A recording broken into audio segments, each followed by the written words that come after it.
Hi, welcome to Sherin's kitchen. இன்னைக்கு நம்ம ஷெரின்ஸ் கிச்சனில் லஞ்ச் பாக்ஸ் ரெசிபி தான் பார்க்க போகிறோம். ரொம்ப அருமையான டேஸ்ட்டில் இருக்கக்கூடிய லஞ்ச் பாக்ஸ். அதுவும் நம்ம பிள்ளைங்களுக்கு கொடுத்து விட்டோம்னா சைடிஸ் எல்லாம் தனித்தனியாக கொடுத்து விடணும்னு அவசியமே இல்லை. அதுலேயே எல்லா சைடிஸும் போட்டு நல்லா காய்கறிகளெல்லாம் போட்டு செஞ்சு கொடுத்து விட்டால் அவ்வளோ அருமையாக சாப்பிடுவாங்க. நம்ம எக்ஸ்ட்ரா இதை கொடுக்கணும் அதை கொடுக்கணும்னா கொடுக்கவே தேவையில்லை. இந்த ஒரு ரெசிபி மட்டும் நீங்கள் செஞ்சு கொடுத்து பாருங்கள்.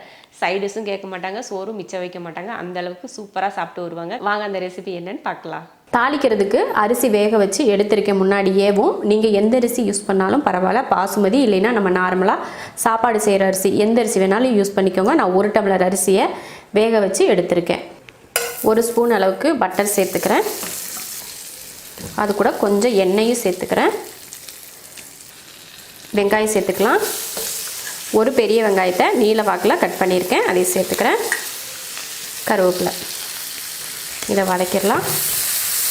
பட்டர் ஆப்ஷன் தான், உங்கள்கிட்ட இருந்தால் சேர்த்துக்கோங்க, இல்லைன்னா எண்ணெய் மட்டுமே நீங்கள் ஊற்றிக்கலாம். வெங்காயம் இந்த அளவுக்கு வதங்கினா போதும்.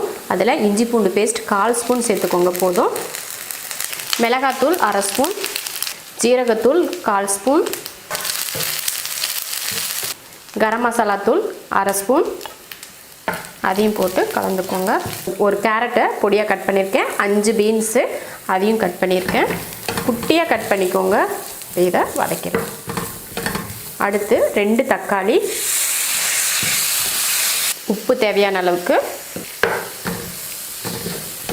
கலந்து விட்டதுக்கப்புறம் பட்டாணி சேர்த்துக்கலாம். நான் வேக வச்சு உப்பு போட்டு வேக வச்சு எடுத்திருக்கேன், அதை சேர்த்துக்கிறேன். நீங்கள் இதில் பச்சை பட்டாணி கூட சேர்த்துக்கலாம். காயிலேருந்து எடுக்கிறோம் இல்லையா, அந்த பட்டாணி கூட நீங்கள் சேர்த்துக்கலாம். நான் அந்த பட்டாணியை நைட்டே ஊற வச்சு எடுத்திருந்தேன், அதை வேக வச்சு இப்போ போட்டிருக்கேன். காஞ்ச பட்டாணியாக இருந்தால் வேக வச்சுட்டு தான் சேர்த்துக்கணும். இப்படியே போட்டால் அதில் வேகாது. கலந்து விட்டதுக்கப்புறமா இதில் கொஞ்சம் தண்ணி சேர்த்துக்கலாம். சும்மா தண்ணி தெளிச்சுக்கோங்க. ஒரு 2 கைப்பிடி அளவுக்கு தண்ணி தெளிச்சுட்டு அந்த மசாலும் அந்த காயோட சேரணும் இல்லையா, அதுக்காக தான். அடுப்பை சிம்மில் வச்சு ஒரு நிமிஷம் வேக வச்சுக்கலாம். இதை 1 நிமிஷத்துக்கு நல்லா வேக வச்சாச்சு. இப்போ வேக வச்ச சாதத்தை இதில் சேர்த்துடலாம்.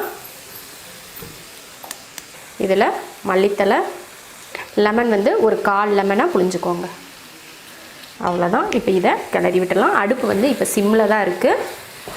3 பேர் சாப்பிடக்கூடிய அளவில் இப்போ நான் பண்ணியிருக்கேன். உங்களுக்கு இதில் கொஞ்சம் அதிகமாக வேணும்னா மசால் எல்லாமே கொஞ்சம் எக்ஸ்ட்ரா சேர்த்துட்டு நீங்கள் இந்த மாதிரி ரைஸ் பண்ணிக்கலாம். ரொம்ப சூப்பராக இருக்கும். இதுக்கு சைடிஷ் வெறும் பச்சடி மட்டும், தயிர் பச்சடி மட்டும் வச்சுக்கிட்டிங்கனாலே ரொம்ப நல்லாயிருக்கும். இது போல் தவா புலாவ் நீங்களும் செஞ்சு பார்த்துட்டு பிடிச்சிருந்தா லைக் பண்ணிவிட்டு ஷேர் பண்ணிவிட்டு கமெண்ட் பண்ணுங்கள்.